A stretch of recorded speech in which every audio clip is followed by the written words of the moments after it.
Doctor, disculpe, su audio, su micrófono debe prenderlo a cambio.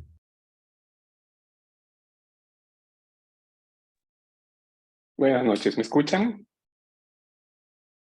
Confirmado, doctor. Listo. Bueno, primero gracias a la invitación de Astefan.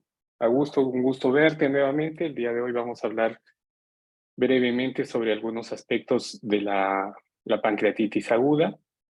Si tuviesen alguna pregunta, con el mayor gusto pueden hacer las preguntas en el momento que las crean pertinentes. Bien, vamos a empezar. Miren, estamos atendiendo, no sé si se puede ver, no lo logro poner en modo presentación. Un momento, por favor. ¿Se está viendo en modo presentación? Ahí está. Ahora sí. Durante estos años hemos visto que ha salido un nuevo consenso sobre la clasificación y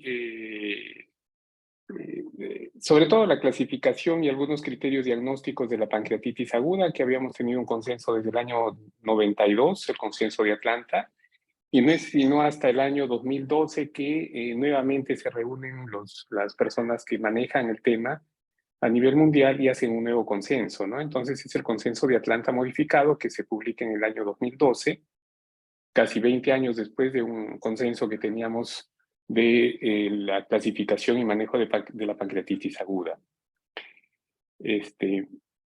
Vamos a empezar con la definición. La pancreatitis aguda se define como un proceso inflamatorio agudo del páncreas, ¿no? Y va a tener un compromiso variable de tejidos regionales u órganos y sistemas remotos. Y se va a caracterizar por la activación celular intraacinar de las enzimas digestivas y la subsecuente liberación de citoquinas proinflamatorias. Recordemos que el páncreas tiene dentro de las células pancreáticas, de las células acinares, tiene los gránulos de zimógeno, que son proenzimas digestivas, ¿no? Que cuando son liberadas al duodeno es que se activan y podemos digerir los diferentes alimentos que ingerimos. En la pancreatitis, por un mecanismo que todavía no se conoce bien, estas proenzimas se van a activar dentro de la célula acinar del páncreas y van a producir una autólisis o autodigestión del páncreas, y eso es en realidad la pancreatitis. Para el diagnóstico, de acuerdo al consenso de la revisión de este consenso de Atlanta del año 2012, se van a requerir dos de las siguientes características, dos criterios para poder decir que tenemos una pancreatitis aguda. Un dolor abdominal congruente con pancreatitis aguda, dolor típico que empiece en el epigastrio y se irradia hacia ambos flancos y a la región dorsolumbar, dolor en faja. La actividad de la lipasa sérica o amilasa sérica de al menos 3 veces por arriba del límite del normal superior de lo normal. Recordemos que tanto la amilasa como la lipasa llegan a su pico a las entre 6 y 12 horas de que inicia la pancreatitis, pero hay que tener en cuenta que la amilasa vuelve a sus valores normales 48 horas después del inicio de la pancreatitis y la lipasa sí demora un poco más, 72 a 96 horas para volver a su valor normal. Entonces, esto debemos tenerlo muy presente cuando hacemos la evaluación de un paciente o cuando evaluamos la amilasa y lipasa, el tiempo de evolución de la enfermedad. Y el tercer criterio para el diagnóstico de pancreatitis son los hallazgos característicos en tomografía o resonancia magnética o ecografía. Entonces, para el diagnóstico necesitamos dos de estos tres criterios. En cuanto a las causas de la pancreatitis aguda, sabemos que es multifactorial. La pancreatitis de etiología biliar es la más frecuente debido a cálculos vesiculares, microlitiasis, barro biliar. La segunda causa etiológica en frecuencia es el alcohol, el consumo de alcohol. También hay variantes anatómicas como el páncreas divisum, tumores como el cáncer de páncreas o el cáncer de la ampolla de Vater o tumores neuroendocrinos. Causas metabólicas como la hipercalcemia o la hipertrigliceridemia, hasta un 5% de causas de pancreatitis. El consumo de drogas. Algunas toxinas como exposición a insecticidas y organofosforados, mordedura de serpientes, arañas, escorpiones, traumatismos contusos, penetrantes o instrumentación, ¿no? Como las biopsias de páncreas, las pancreatocolangiografías retrógradas endoscópicas.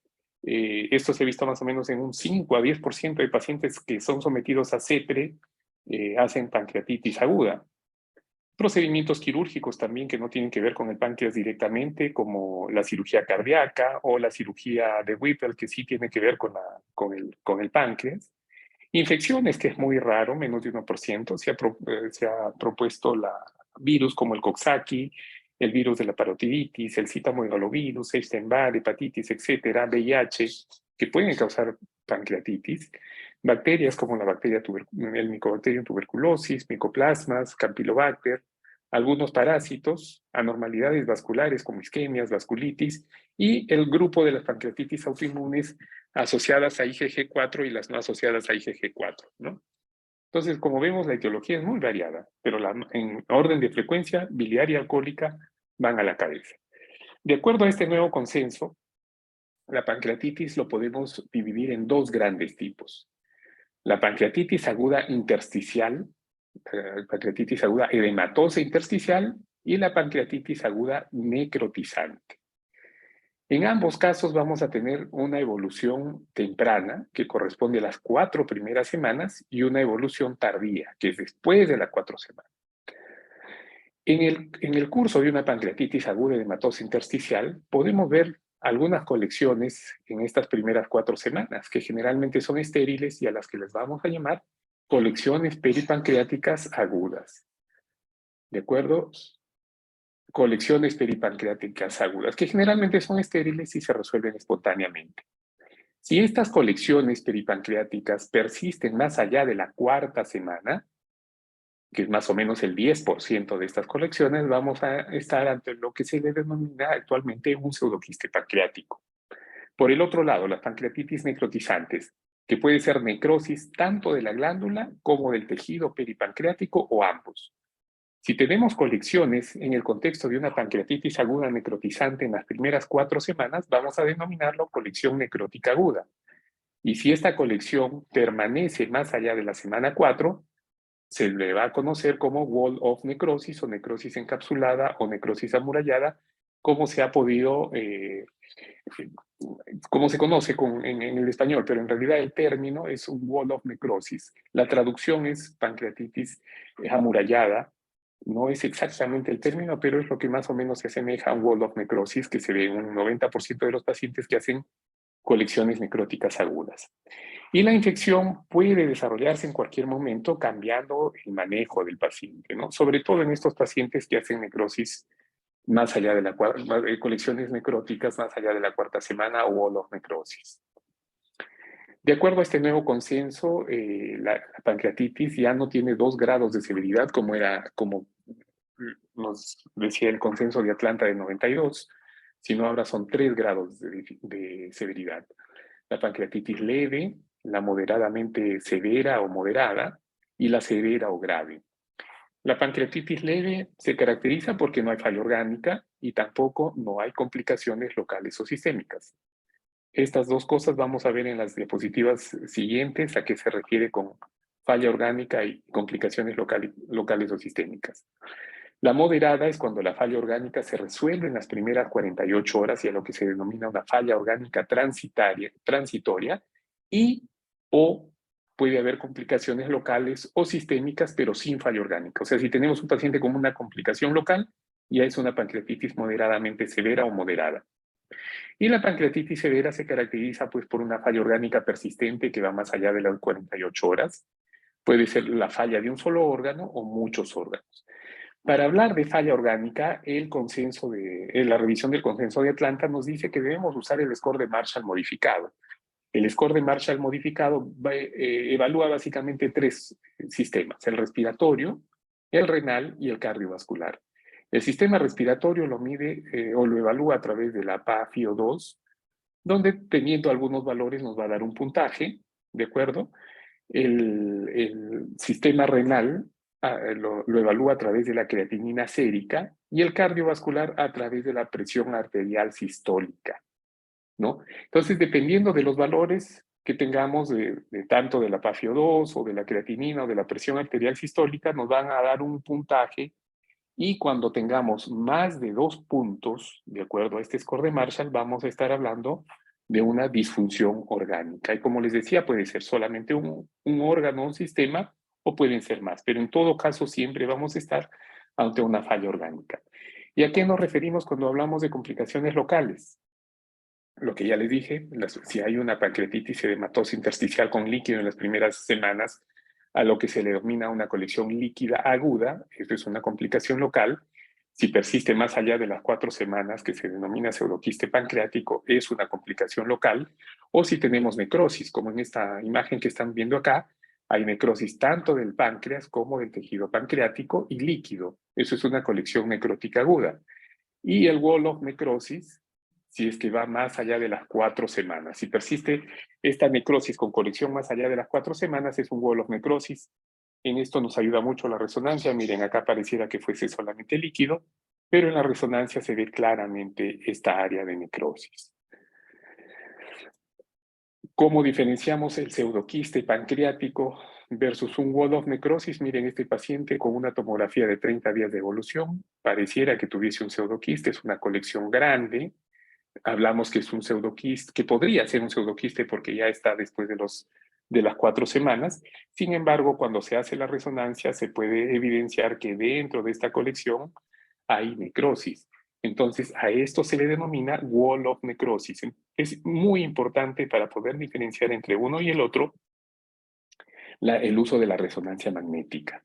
En todo caso, ambos casos son complicaciones locales.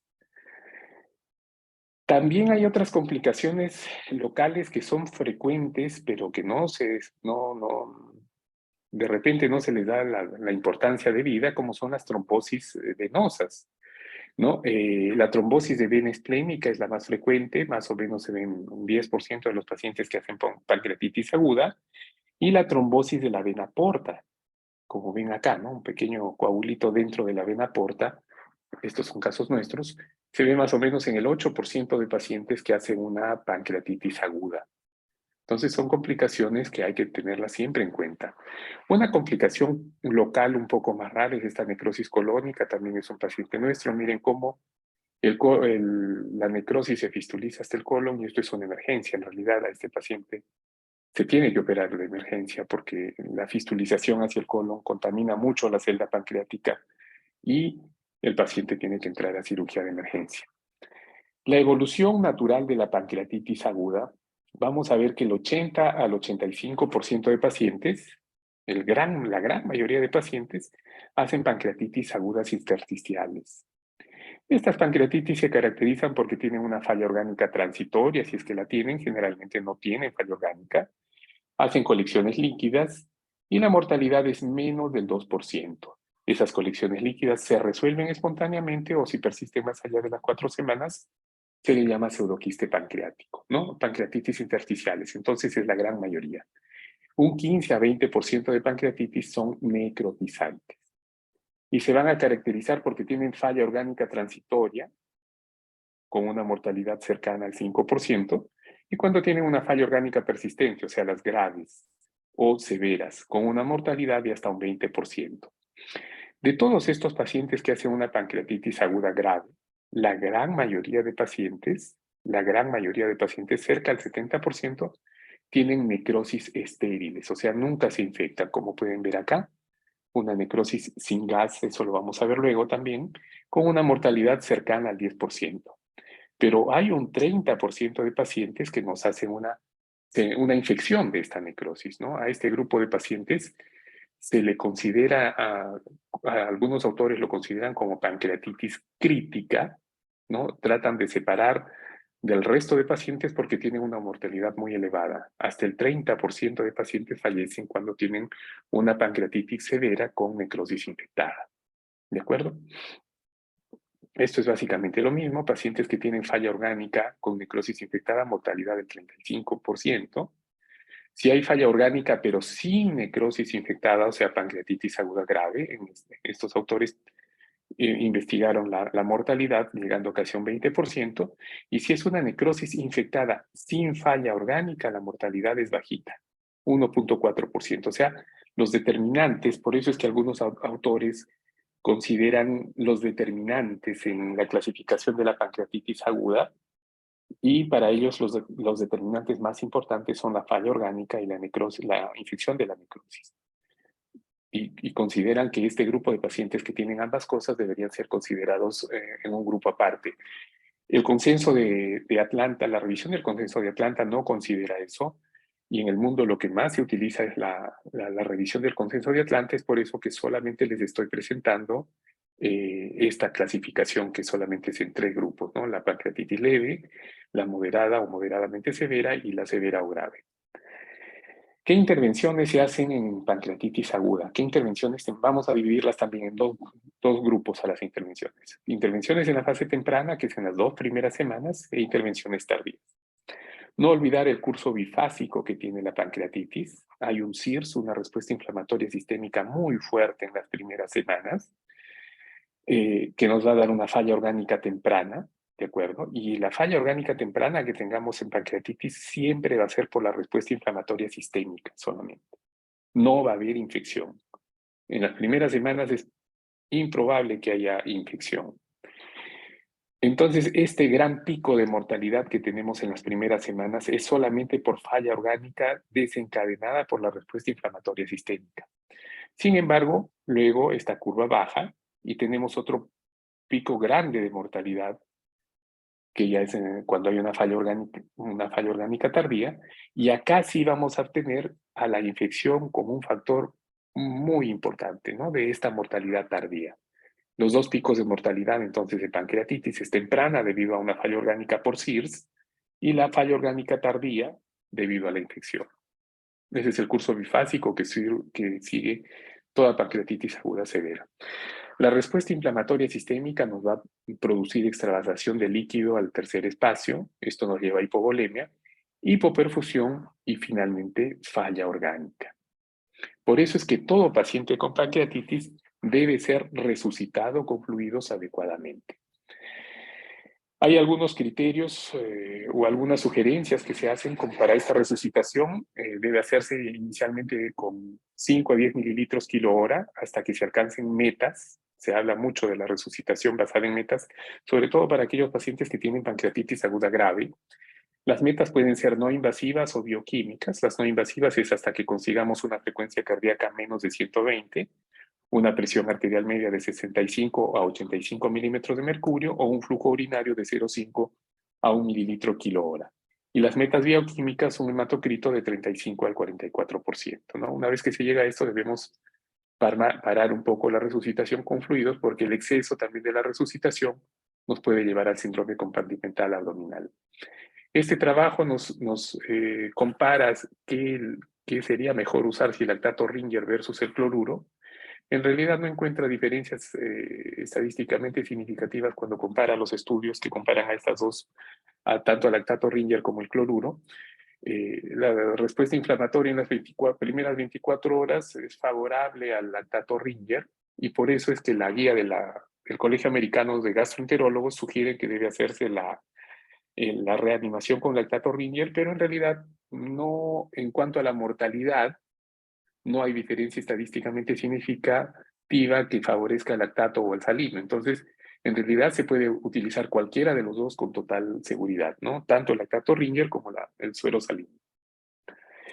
Otro aspecto que debemos tener en cuenta en el manejo de la pancreatitis es el manejo del dolor. Se han usado opioides, antiinflamatorios no esteroideos, metamizol, paracetamol, e incluso hay algún trabajo con analgesia epidural.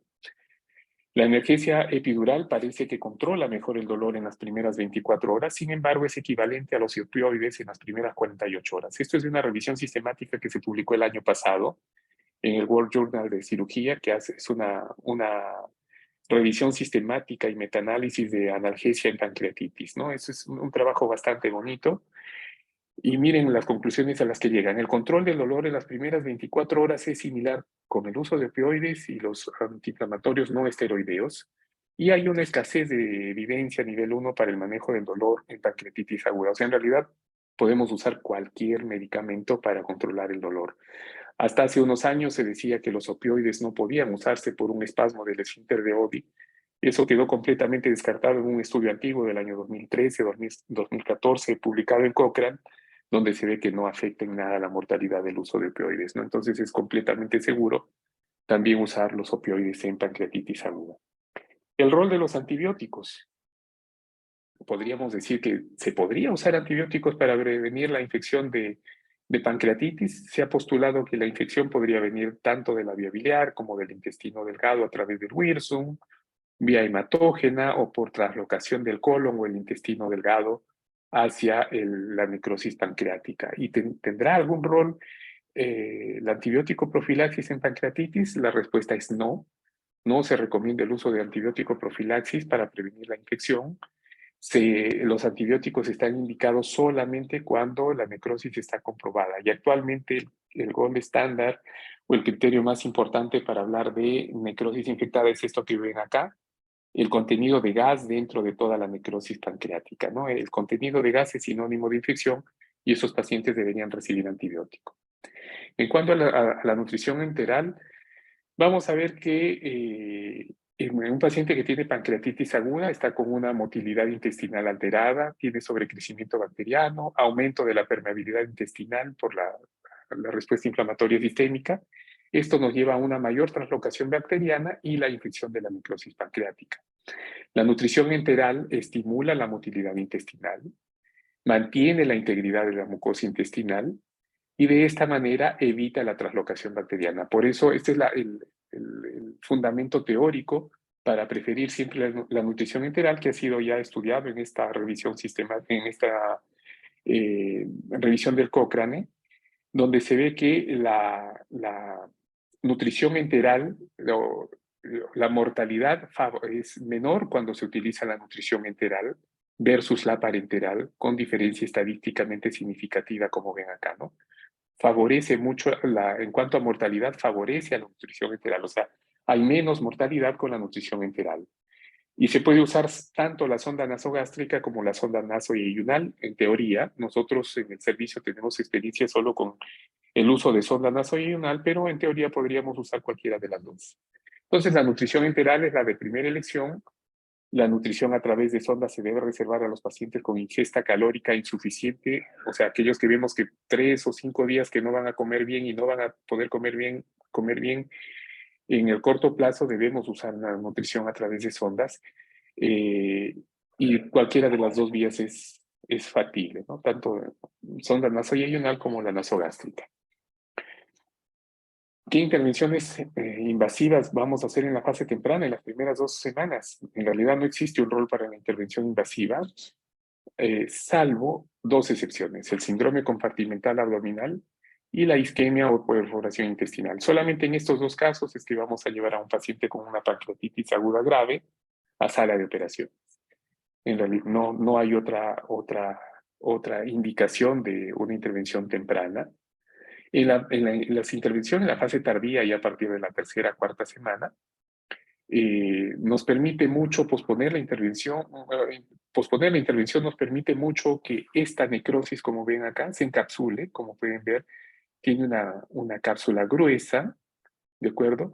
Eso nos permite poder delimitar mejor las colecciones y poder evitar que se contamine más el abdomen sin esta cápsula gruesa que tiene después de la 4ª semana, ¿no? Actualmente la pancreatitis se maneja con el step-up o el abordaje escalonado. Inicialmente se da un sostén multiorgánico, hidratación, analgesia, y dependiendo de la falla que se tenga, o soporte ventilatorio, o soporte dialítico, o soporte vasoactivo. Antibiótico terapia dirigida cuando tengamos necrosis comprobada. Siempre se debe contemporizar lo más que se pueda. El abordaje inicial debe ser el mínimo invasivo de preferencia y postergar la cirugía lo más que se pueda, ¿no? Este es el abordaje actual de la pancreatitis aguda. Las herramientas para la intervención tenemos catéteres percutáneos, endoscopía o cirugía. La necrosis estéril no se debe hacer ningún procedimiento, ninguna intervención, porque podemos infectarla. Miren, en este caso, un paciente que tenía una necrosis estéril y un mes después, luego de un drenaje, tenía burbujas de aire, estaba infectado. En este estudio de 397 pacientes de 639 con pancreatitis necrotizante y colecciones necróticas estériles fueron tratados de manera sin ningún tipo de intervención.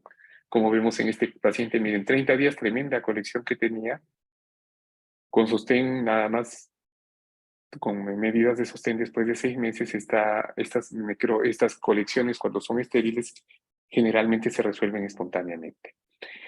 Cuando vamos a hacer una intervención es cuando tenemos una necrosis infectada, ya les dije, gas o tomografía, que es actualmente lo que más se usa, o cultivo positivo obtenido por aguja fina, sepsis persistente o un término que han acuñado los americanos que es el Anguelmes, ¿no? Pacientes que están con intolerancia oral, dolor abdominal, epiramelasemia, náuseas, vómitos, febrícula, estos pacientes sí necesitan una intervención en la fase tardía, después de la tercera o cuarta semana.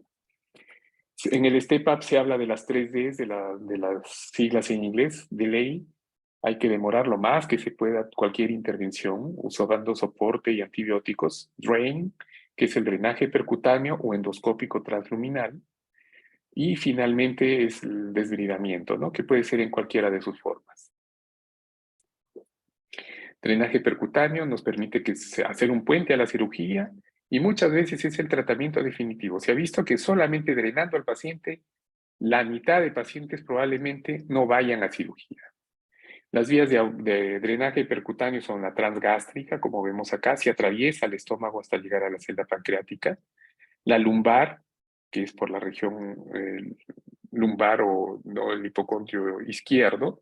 Y la transabdominal. Esta no se recomienda mucho por el riesgo de lesión visceral, ¿no? Miren, acá tenemos la transgástrica, se atraviesa con mucha seguridad ambas paredes del estómago y se puede acceder hacia la celda pancreática, y esta de acá es la lumbar. Son casos nuestros de pacientes manejados en el hospital. El porcentaje de éxito del drenaje solamente, miren, casi la mitad de los pacientes ya no van a requerir más procedimientos que solamente un buen drenaje percutáneo. Se resuelve la infección, se resuelve la falla orgánica, por eso es que debe ser el segundo escalón. Después de los antibióticos, si no mejora, el segundo escalón es el drenaje percutáneo o endoscópico. Y la cirugía en la necrosis, el rol de la cirugía, miren, se ha visto entre los años 60 y 90, se hacía mucha necrosectomía temprana con una mortalidad altísima, más de la mitad de los pacientes se morían. A mediados de los 90 se empezó a retrasar la cirugía y actualmente se sugiere que se retrase más de un mes para que la mortalidad sea aceptable. ¿Y esto qué nos va a permitir retrasar la cirugía? Permite que tanto el CIRS y la inflamación disminuyan, se demarca mejor el tejido necrótico y se forma una pared que va a encapsular mejor la necrosis. Miren, mortalidad cuando el paciente se opera en los primeros 14 días, 75%. Cuando se operan de los 15 a los 29 días, 45%. Y más allá de los 30 días, una mortalidad bastante bajita, 8%. Los abordajes quirúrgicos se pueden hacer tanto por cirugía convencional, la necrosectomía y lavado continuo, o la laparotomía planificada, o el empaquetamiento abierto, o el empaquetamiento cerrado, o por abordajes mínimamente invasivos.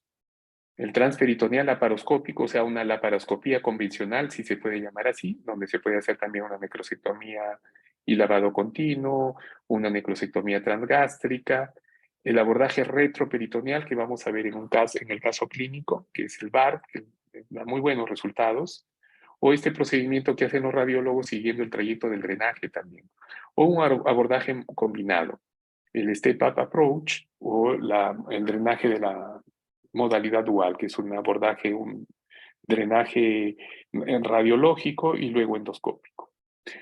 La evolución de una pancreatitis necrotizante, entonces, como les había dicho, el 70% son necrosis estériles que evolucionan perfectamente. Si es que esta evolución no es buena después de la sexta semana y el paciente sigue sintomático, hay que hacerle un drenaje.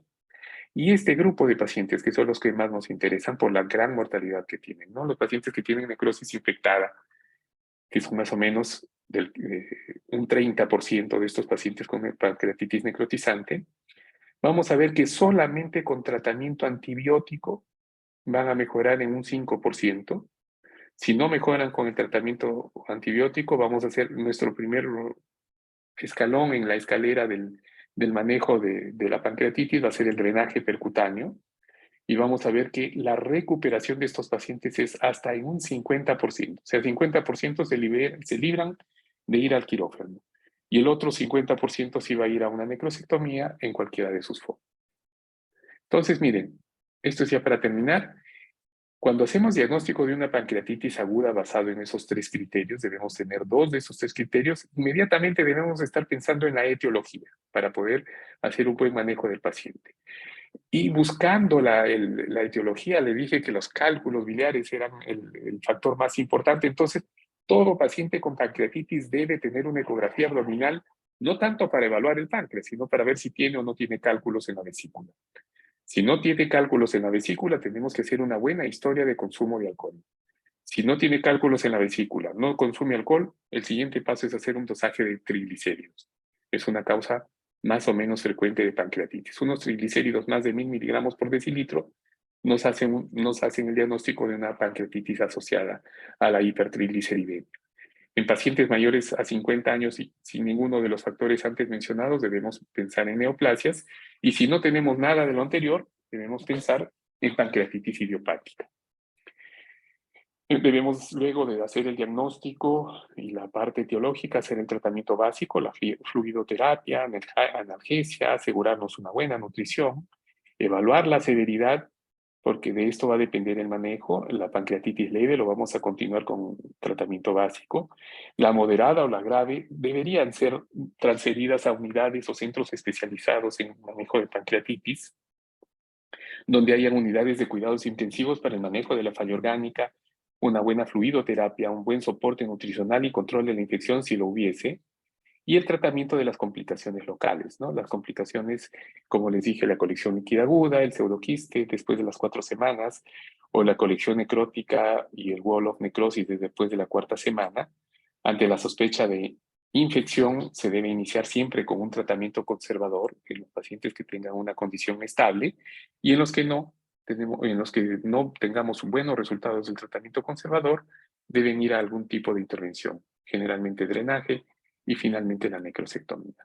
Este es el algoritmo de manejo que tenemos en nuestro servicio. Pacientes con pancreatitis leve generalmente se van sin la vesícula. En las primeras 4 semanas se ve el tema de la analgesia, hacemos seguimiento con hemograma y PCR, y la colecistectomía laparoscópica en aquellos pacientes que tienen pancreatitis biliares. En las moderadas o moderadamente severas, y en las severas el manejo, generalmente la severa sí tiene que hacerse en UCI, ¿no? Y la colecistectomía cuando son biliares se hace después de la 6ª semana. Las 4 primeras semanas, tanto la moderadamente severa como la severa, se manejan o bien en medicina o gastroenterología para las moderadas, y las severas en UCI. Después de la 4ª semana, sí los manejamos en el servicio o en gastroenterología, para finalmente hacer la colecistectomía en los casos de etiología biliar más allá de la 6ª semana. Muchas gracias. No sé si tienen alguna pregunta. Muchas gracias, doctor Fernando.